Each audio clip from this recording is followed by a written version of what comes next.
you always want to go with the manufacturer of your whatever your equipment recommends. Mine is this is a GX Honda. I use 3 different kind of oils. One is the 10W30 Pins oil, which I use right here. You would take this. I usually would have an oil pan or whatever, but I just changed the oil recently yesterday, so it doesn't need change. Usually change it about every, I say 48 hours or 50 hours or whenever you think that it's needed to be done. If you had a long day that day and then it has been running and you was really busy, then you maybe can change it the next day. So usually I will unscrew this and I will let it drain into a pan until it's empty.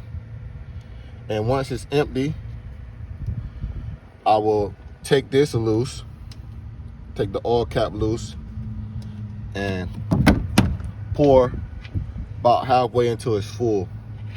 And that's the 10W30 oil. I will wrap it back up, put everything back together.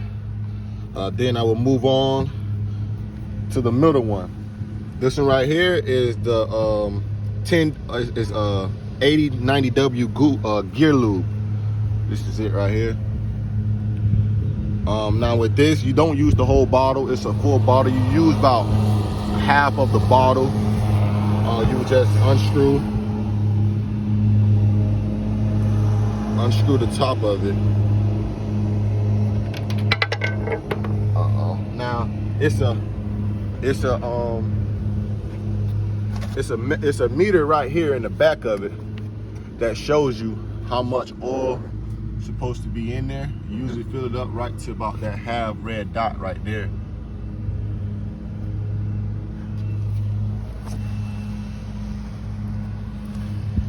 And of course, you will also drain this. You will also drain it with a pan right here. Take about a half-inch socket wrench and unscrew it, put a pan up under and let it drain.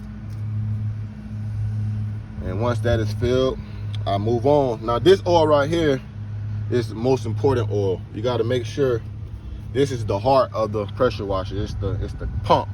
So this is what keeps everything flowing. This is what keeps everything going. So you got to make sure that you have this baby right here real good. So you will take a wrench, about half-inch socket, unscrew it, let it drain. Once it's drained, you will, kind of tight here last time I put it together. Can't get that loose right now, but after it drains, you would unscrew this and you would pour. This usually takes about, I'll say about almost half of the bottle, usually be about this much left over. And you will fill that as well into the red dot about halfway. And after everything is complete, you wipe everything down, make sure there's no oil, no excess oil nowhere on the machine. And that's pretty much it. That's how you change your oil on the Honda GX390. Thank you guys for a tutorial with me today.